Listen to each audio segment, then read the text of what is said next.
It started raining the moment they lowered Jesse's casket into the ground. Not a drizzle, a full-on cold, miserable downpour like the sky was grieving with me. Or maybe mocking me. I couldn't tell the difference anymore. My name is Oakley, and 3 months ago, I buried my husband. The man who made coffee every morning even though he didn't drink it. The man who kissed my forehead before every shift and told me he'd be home safe. He wasn't. One slip, one faulty rig at the construction site, one phone call that shattered everything. I stood there soaked to the bone, clutching the folded flag they handed me like it was supposed to mean something. My fingers were numb, not from the cold, but from holding back the scream that had been lodged in my throat since the call. "Sweetheart," my mother's voice cut through the rain. She stepped under my umbrella without asking. Her mascara was smudged, but her eyes were dry. "We need to talk. It's about the house." I blinked. "What?" My father joined her, his arm around her shoulder like a prop. "We didn't want to bring this up today, but we don't have a choice. The bank, Oakley, we're about to lose the house." I stared at them.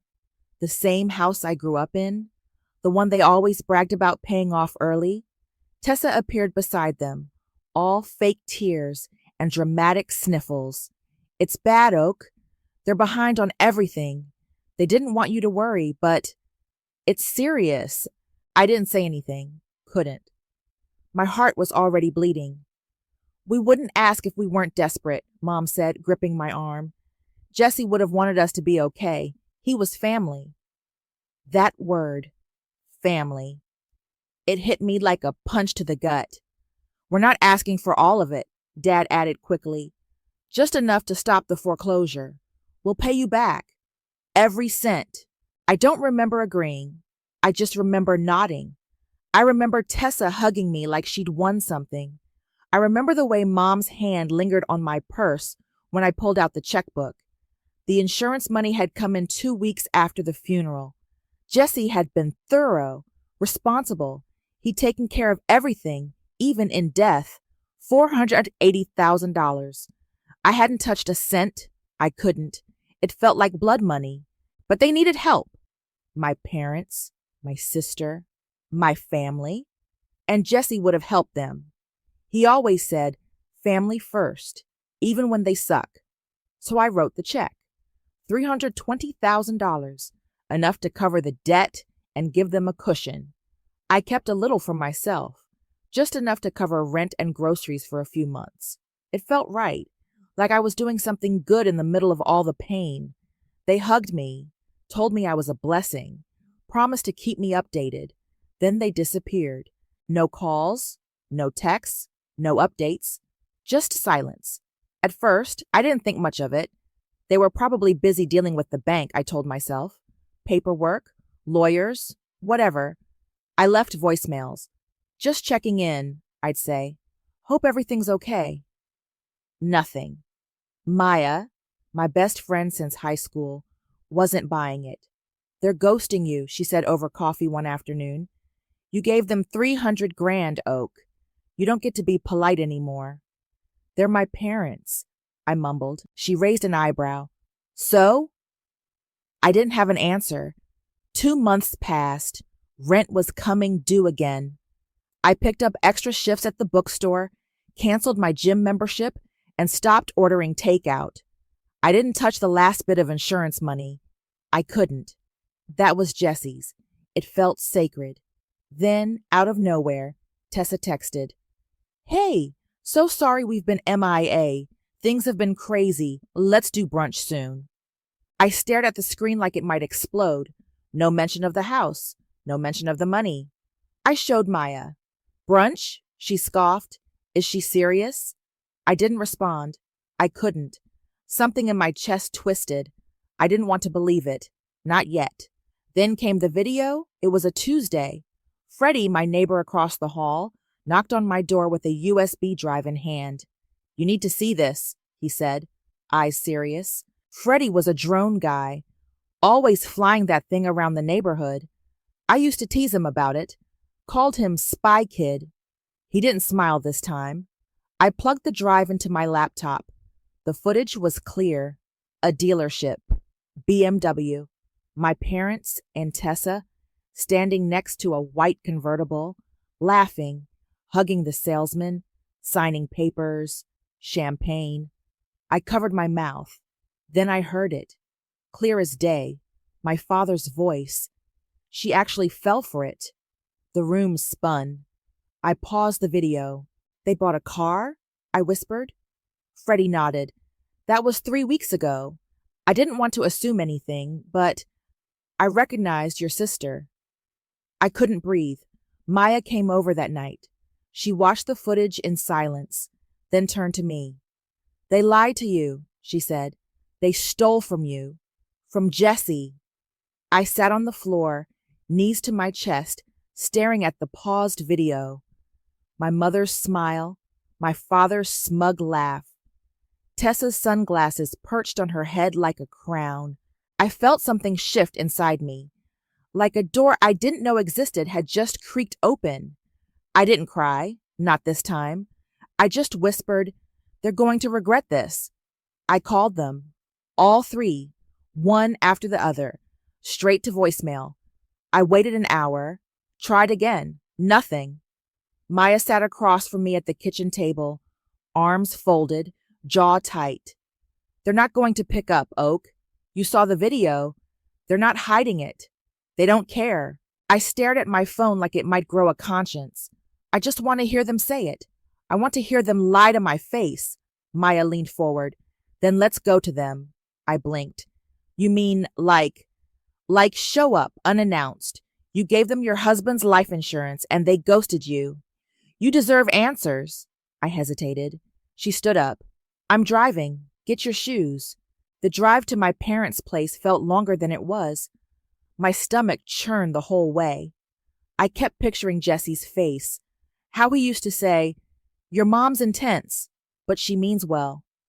He never saw this coming. Neither did I. We pulled up to the house, and I froze. It looked perfect. Fresh paint, new landscaping, a shiny black SUV in the driveway. Not a single sign of financial distress. Maya whistled low. Foreclosure, huh? I got out of the car, my legs stiff. Every step up the walkway felt heavier. I rang the bell. Footsteps. Then the door opened. Tessa. She blinked at me like I was a stranger. Oakley? Oh my God, what are you doing here? I forced a smile. Just thought I'd stop by. It's been a while. She looked past me at Maya, then back. Now's not really a good time. We're in the middle of... Where's Mom? I asked. Before she could answer, Mom appeared behind her, holding a glass of wine. Well, this is a surprise, she said, lips tight. I stepped inside without asking. Maya followed. The living room was spotless. New furniture, marble coffee table, a massive flat screen mounted on the wall. I turned slowly. So, the house is fine. Mom's smile didn't reach her eyes. We managed to work something out with the bank. It was a miracle, really. Tessa chimed in. Yeah, we pulled some strings. You know how it is. I looked at them. You didn't think to tell me? We didn't want to worry you, Mom said quickly.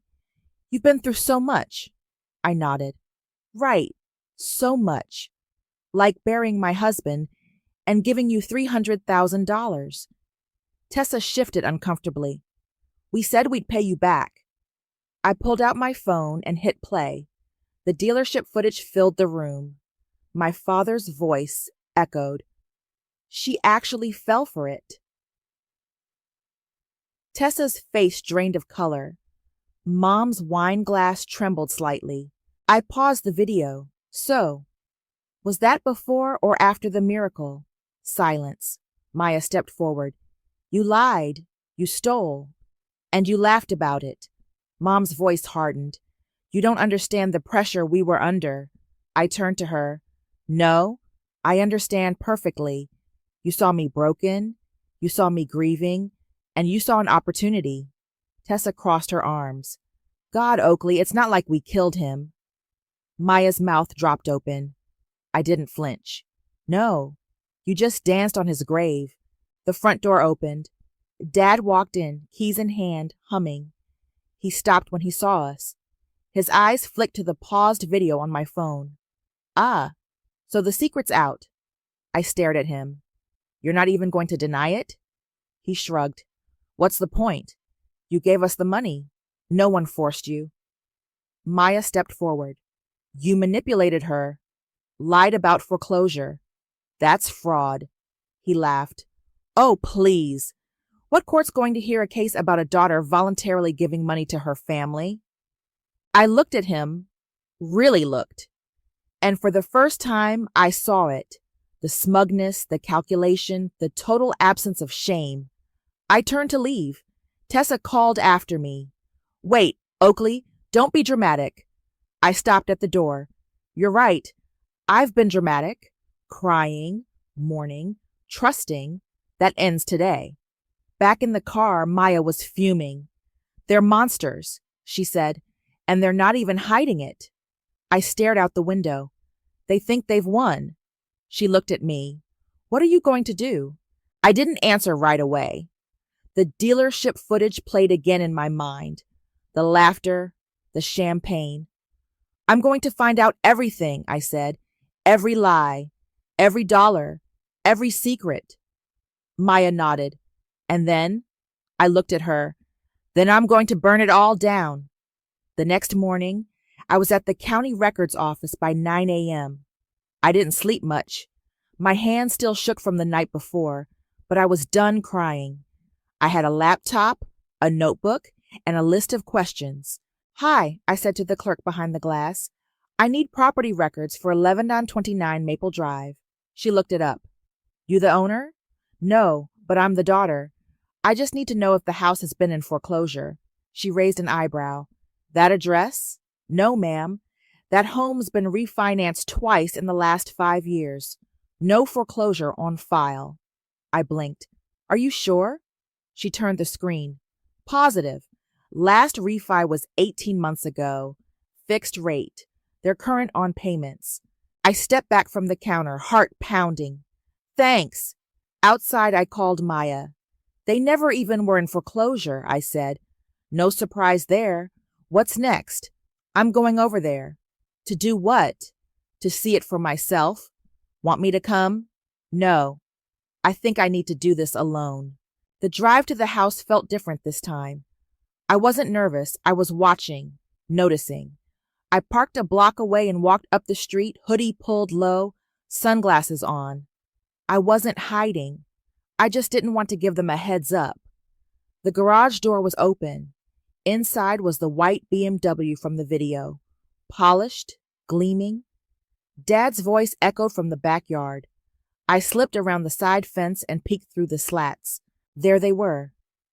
My parents and Tessa, sitting by the pool.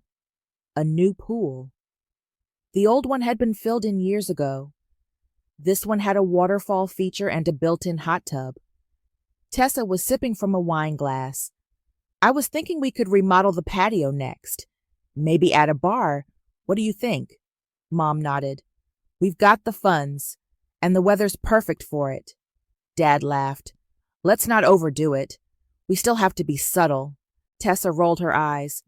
Oakley's not coming back. She's probably too busy crying into Jesse's old shirts. They all laughed. I stepped back, heart in my throat. My fingers curled into fists. I wanted to scream.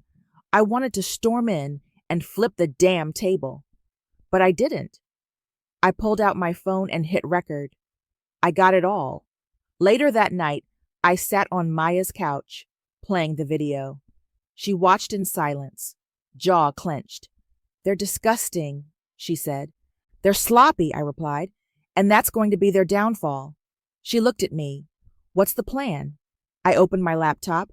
First, I'm freezing the rest of the insurance money. Then I'm calling Jesse's old lawyer. You think he'll help? He liked Jesse, and he's sharp. He'll know what to do. Maya nodded. Good, because this is war. The next morning, I called Mr. Sanders. He'd handled Jesse's will and the insurance paperwork. A quiet, serious man with a voice like gravel and eyes that miss nothing. "Miss," he said after I explained everything, "you're telling me your family fabricated a financial emergency to access your late husband's life insurance?" "Yes, and I have video proof, plus bank records and messages." He was silent for a moment. Then, "Come in tomorrow. Bring everything. We'll talk options." I hung up and exhaled for the first time in hours. That night, I went through my bank statements, every transfer, every check. I printed screenshots of messages from Tessa and Mom, especially the ones referencing saving the house. Maya helped me organize everything into folders. "I can't believe you gave them that much," she said quietly. "I was grieving," I said. "They knew that." She nodded. "And they used it." The next day, I walked into Mr. Sanders' office with a fireproof folder and a flash drive. He listened. He took notes. He watched the dealership video twice. "This is bad," he said finally. "On their part." "Can I press charges?" "Civil, yes. Possibly criminal, depending on how the insurance money was used. If they lied about the purpose, and you can prove it, that's fraud. If your sister impersonated you or misrepresented anything to the insurance company, that's worse." I swallowed. "I want to move forward." He nodded. "Then we'll start by freezing the remaining funds. I'll file paperwork today. Then we'll build the case." I stood to leave. "Thank you." He looked at me. "You're doing the right thing." As I stepped outside, my phone buzzed. A text from an unknown number. "You should know. Tessa called Jesse's job the day he died. She said she was you." My blood ran cold. I called the number. No answer. Just a voicemail box with no name. I texted back. "Who is this?" No reply. I called Maya. "Someone just told me Tessa called Jesse's job pretending to be me, the day he died." "What? Why?" "I don't know, but I'm going to find out." Maya's voice dropped. "Oakley, what if this goes deeper than money?" I stared at the screen, at the silence. "Then I'll dig deeper," I said, "until I hit the bottom." Mr. Sanders didn't waste time. By the end of the week, the remaining life insurance funds were frozen. My family couldn't touch a cent more, and they didn't even know it yet. "They'll find out soon enough," he said, sliding a folder across his desk. "We're serving them with a formal request to account for all disbursed funds. If they can't provide documentation, we move to civil court." I nodded. "They won't have anything real, just receipts for wine, cars, and patio furniture. Then we'll bury them in paper." Back at home, Maya was already working. She had her laptop open, spreadsheets pulled up, and a pile of printed text between us. "Okay," she said, pointing. "Here's the timeline. You gave them the check on March 14th. The BMW was purchased March 28th. Pool renovations started early April, all after they told you the house was in foreclosure." I nodded. "And here's the voicemail from Mom on March 10th, saying they were days away from losing everything." She added it to the file. "Perfect. That's misrepresentation. Easy." Freddie came over later with more drone footage. He handed me a flash drive without a word and sat down. "I've got them at the dealership, the pool construction, and, get this, the spa. Tessa got a full-body massage and facial the same week she told you they were eating canned soup." Maya snorted. "Canned soup, my ass." I plugged in the drive and watched. There they were, stepping out of the spa with gift bags and iced lattes. Freddie leaned forward. "You want timestamps on everything?" "Yes," I said, "and keep your drone flying. If they sneeze, I want to know." He nodded. "Done." The next day, the legal summons went out, one to each of them, hand-delivered, and just like that, the silence broke. My phone rang at 7:12 a.m. It was Mom. I let it go to voicemail. Then Tessa called, then Dad. I didn't pick up. I just sat on the couch, sipping coffee, watching the missed calls pile up. Maya grinned. "Let them sweat. At noon, my phone buzzed again. A voicemail from Tessa. Okay, Oakley, what the hell is this? We got some legal crap about the insurance money? You're seriously suing your own family after everything we've done for you? Call me back.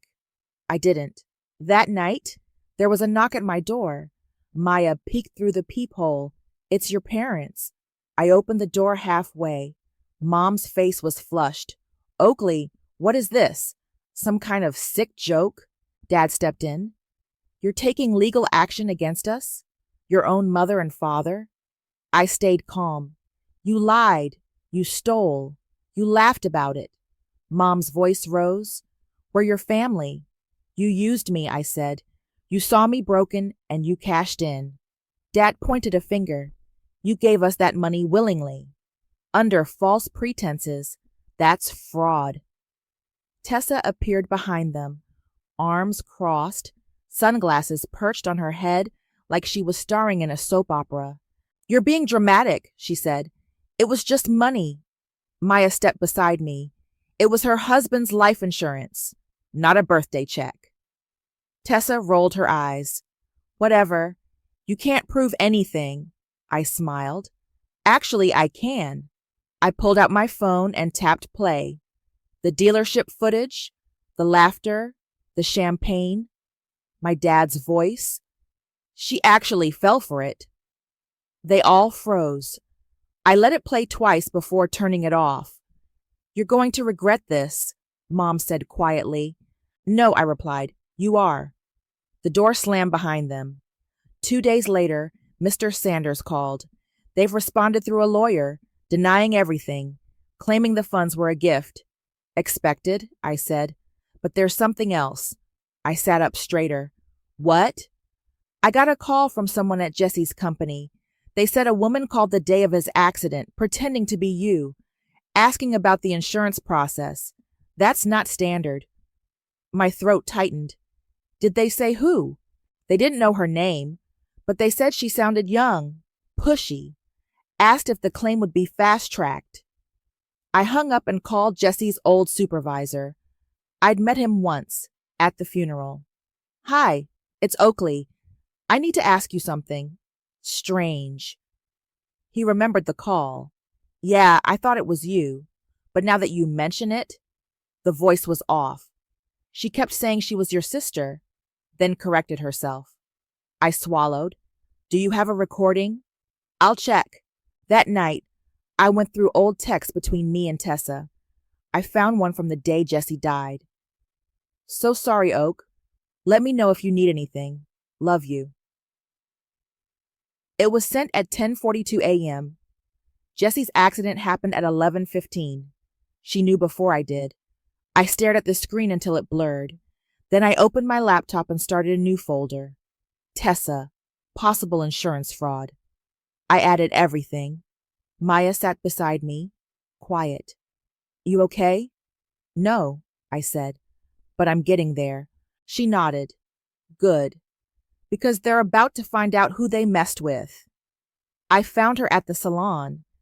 Tessa always posted her location on her stories like she was a celebrity. Self-care day, with a boomerang of her holding a pink smoothie. I didn't even have to zoom in to see the name of the place. I walked in just as she was stepping out of the massage room, robe on, hair tied in a silk wrap. She froze when she saw me. Wow, she said. Didn't expect to see you here. I smiled. I figured we should talk, privately.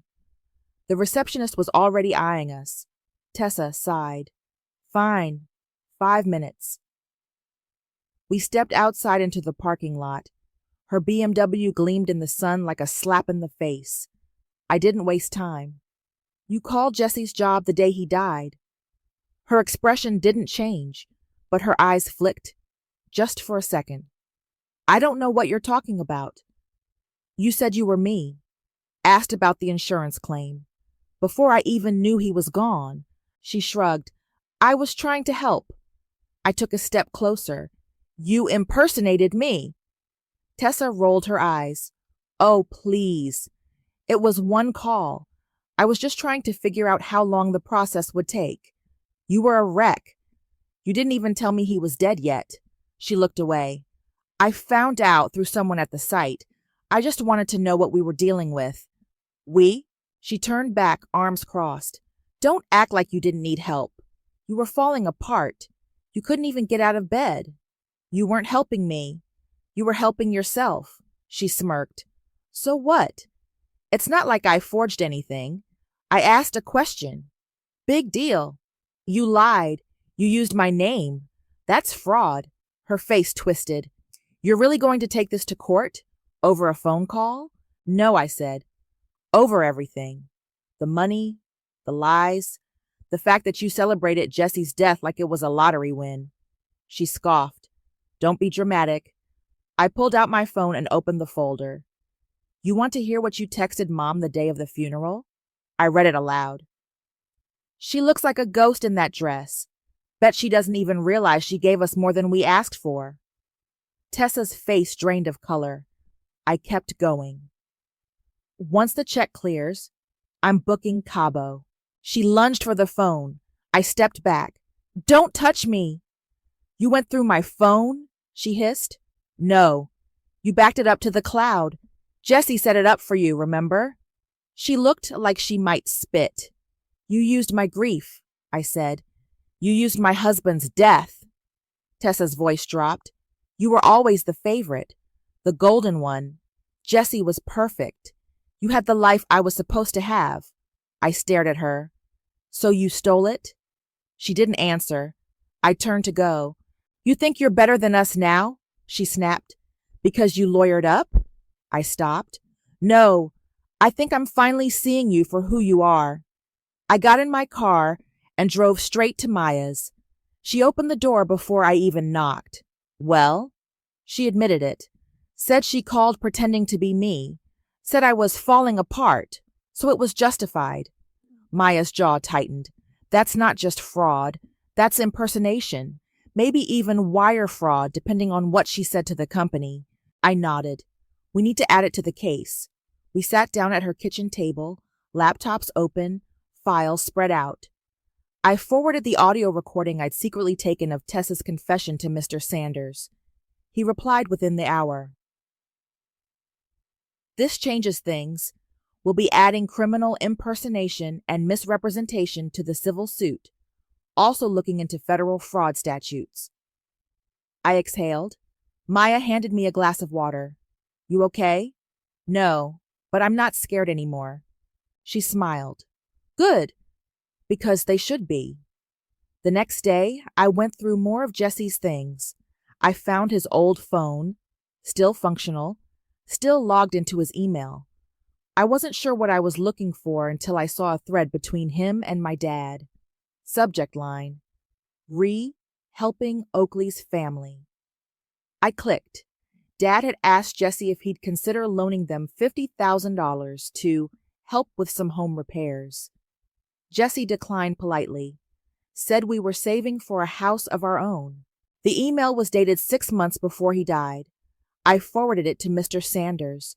Later that night, I got another anonymous text. "Check Tessa's Venmo from March 15th. She split a payment for the car with your dad." I opened the app, searched her public transactions. There it was. BMW down payment. Paid to Dad, with a champagne emoji. I stared at it for a long time.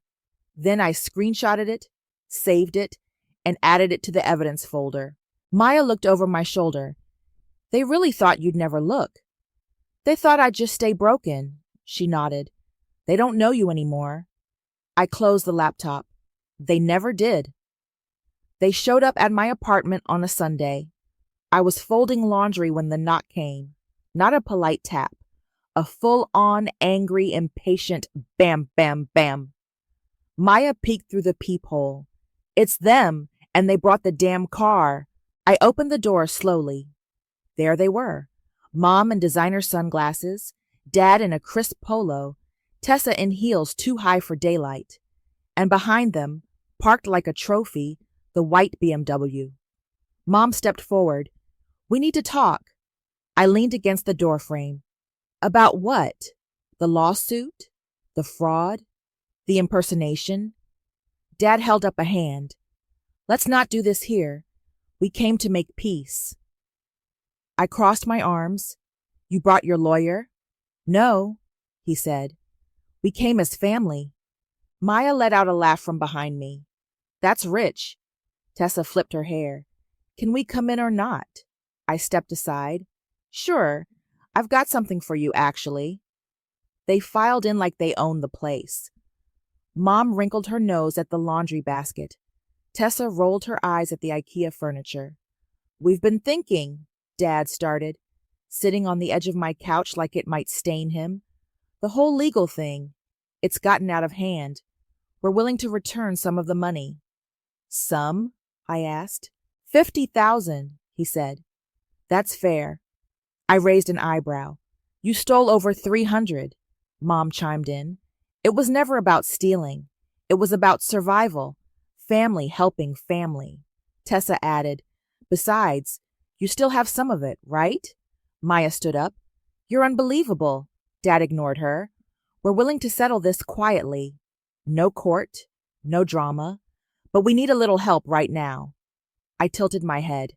Help? Tessa sighed. We're doing a surprise renovation. The city's giving us crap about permits. We're short 10 grand. I blinked. You came here in a BMW to ask me for more money? Mom smiled like it was a reasonable request. Just a small loan. We'll pay you back. I walked over to the TV stand and picked up the remote. Funny you should mention the dealership. Tessa narrowed her eyes. What? I turned on the TV. The dealership footage played instantly. Them laughing, signing papers, clinking glasses. Then my dad's voice. She actually fell for it. Their faces dropped. I let it loop once, then twice. No one spoke. Finally, I turned it off and faced them. I saved something of yours too, I said. Dad stood up. Where did you get that? Doesn't matter. Mom's hands trembled. You can't use that in court. It's illegal. Maya stepped forward. Actually, it's not. It's public footage, captured legally and admissible. Tessa's voice cracked. You've been spying on us? You've been robbing me, I said. So yeah, I started paying attention. Dad's voice dropped. You don't want to go down this road, Oakley. I'm already on it. He stepped closer. You think you're better than us now? Because you've got a lawyer and a folder full of receipts? No, I said, because I have truth and you have lies. Mom reached out. Sweetheart, I pulled back. Don't. You lost the right to call me that. Tessa's voice turned cold. You're going to destroy this family. I looked at her. You destroyed it the moment you cashed in on my husband's death. They stood there, silent. Then Maya said, You should go, before we call security. Dad opened his mouth, then closed it. He turned and walked out. Mom followed, heels clicking like gunshots. Tessa lingered for a second. You think this makes you powerful? She asked. No, I said, but it makes me free. She scoffed and stormed out. The door slammed. Maya exhaled. Holy shit! I sat down, heart pounding. She grinned. You didn't even flinch. I've done enough crying, I said. Now it's their turn. We spent the rest of the day organizing everything. Footage, texts, emails, bank transfers, timestamps. Mr. Sanders had already drafted the civil suit. Now we were adding impersonation, fraud, emotional damages. I emailed him the dealership footage and the audio of Tessa's confession. He replied within an hour. This is more than enough. They're going to fold. I stared at the screen. Maya handed me a glass of water. You okay? I nodded.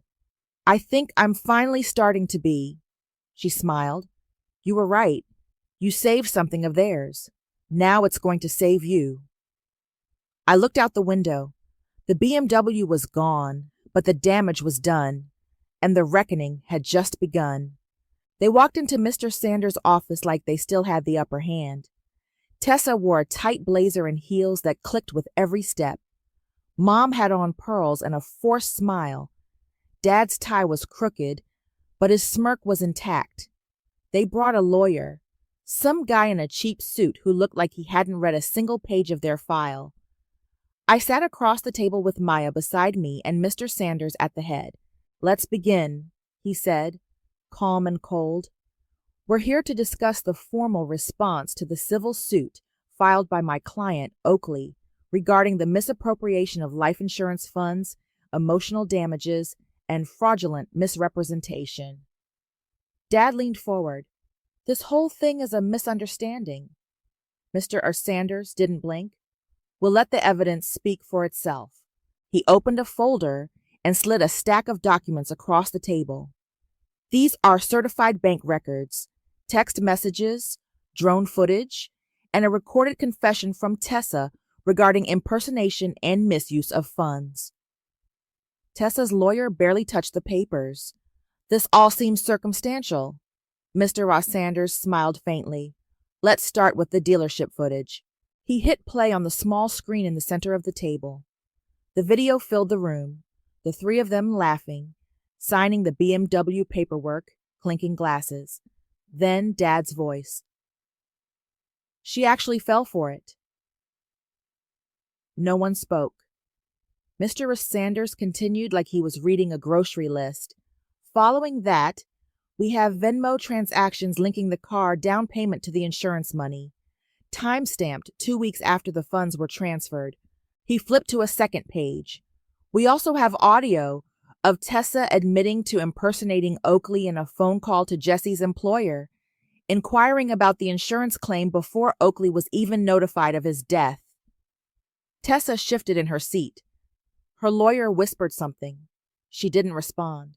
Mom finally spoke. "We're family. This shouldn't be happening in a courtroom." Mr. Sanders looked up. "You're correct. It should have never happened at all." Dad's smirk was gone. "What do you want?" I leaned forward. "Everything," Tessa scoffed. "You're not getting a dime back." Mr. Sanders didn't flinch. "Actually, we're seeking full restitution of the misused funds, damages for emotional distress, and potential criminal charges for impersonation and fraud. The IRS has also been notified." Their lawyer paled. "The IRS?" Mr. Sanders nodded. "Yes. There are several large cash purchases that were never reported. The audit's already underway." Mom's hands trembled. "You wouldn't do that." "I already did," I said. Tessa's voice cracked. "You're going to destroy us." I looked her straight in the eye. "You destroyed yourselves." Dad stood up, hands on the table. "You think this makes you strong? You think Jesse would have wanted this?" I stood too. "Jesse would have wanted justice, and I'm making sure he gets it." Maya placed a folder in front of them. "You can settle now or take your chances in court. But either way, this doesn't end on your terms." Their lawyer whispered again. This time, Dad listened. Tessa's eyes were glassy. "You're not the same person." "No," I said. "I'm not." Mr. Sanders stood. "We'll give you 48 hours to decide. After that, we proceed with the full suit." They filed out, slower this time. No heels clicking, no smug smiles. When the door closed, Maya turned to me. "You did it." I sat back down, heart pounding. "Not yet. But they know what's coming." Mr. Sanders nodded. "They'll settle. They don't want this going to trial." I stared at the empty chairs across the table. "Good. I want this to hurt." Later that night, I got a text from Tessa. "You win. Happy now?" I didn't reply. Instead, I opened Jesse's old voicemail, the one I couldn't bring myself to delete. "Hey, babe. Just checking in. I'll be home late, but I love you. Always." I played it twice. Then I whispered, "I'm getting it back, Jesse. All of it." The letter came by courier. Thick envelope. Gold seal. No return address. Maya stood beside me as I opened it. "Well?" she asked, eyes wide. I scanned the top page. "They settled." She grinned. "All of it?" "Every cent. plus damages. They agreed to pay back the full amount, plus interest, and cover my legal fees. Maya let out a breath. They folded. They had no choice.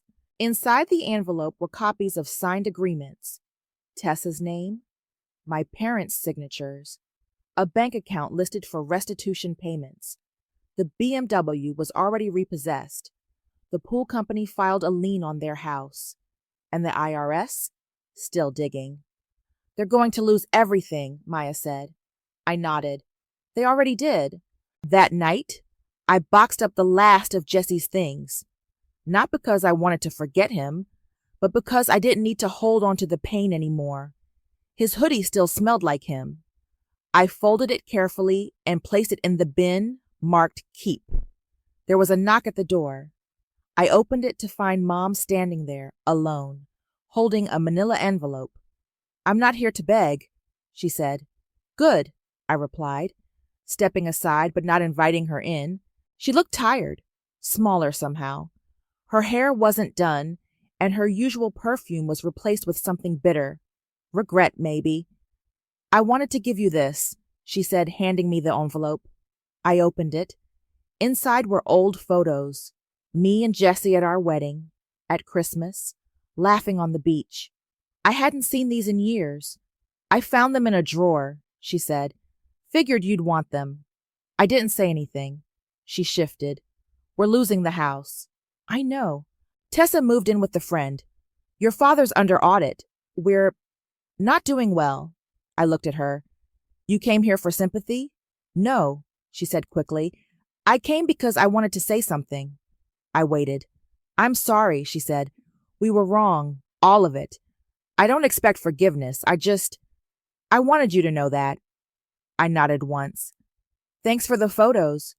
She hesitated. You were always the strong one. We just never saw it. I didn't respond. She turned to go but paused at the door. You're not like us, Oakley. That's a good thing. Then she left. I closed the door behind her and locked it. The next morning, I sat in front of my mic and hit record. Welcome back to the grief seat, I said. Today we're talking about betrayal, not from strangers, but from the people who swore they loved you the most. Maya sat across from me, monitoring the levels. I lost my husband, I continued, and then I lost my family. But what I gained was clarity and a spine I didn't know I had. We recorded for an hour, raw, honest, no filters. After, Maya leaned back. That was your best one yet. It felt good, I said, like I'm finally saying the things I was too scared to say. You think they'll listen? I shrugged. Doesn't matter. It's not for them. Later, I walked past the bookstore where Jesse used to wait for me after shifts. I stood outside for a minute, watching the reflection of the street in the window. A kid inside dropped a book, and the sound made me flinch. But then I smiled. I kept walking. At the park, I sat on our old bench, the one with the carved initials. I ran my fingers over the letters. Oh, play. I pulled out my phone and opened the final transfer confirmation. The money was back in my account. Every dollar. Maya texted, Drinks tonight? You earned it. I replied, Absolutely. As I stood to leave, an older woman nearby smiled at me. You look like someone who just let go of something heavy, she said. I smiled back. Yeah, I did. Back at home, I poured a glass of wine and opened the window. The city buzzed below, life moving forward. I pulled out Jesse's voicemail one more time. Hey, babe, just checking in. I'll be home late, but I love you. Always. I whispered, I love you too. Then I deleted it. Not because I was letting go of him, but because I didn't need the pain to remember the love. They made my loss a transaction. I made their lies a legacy.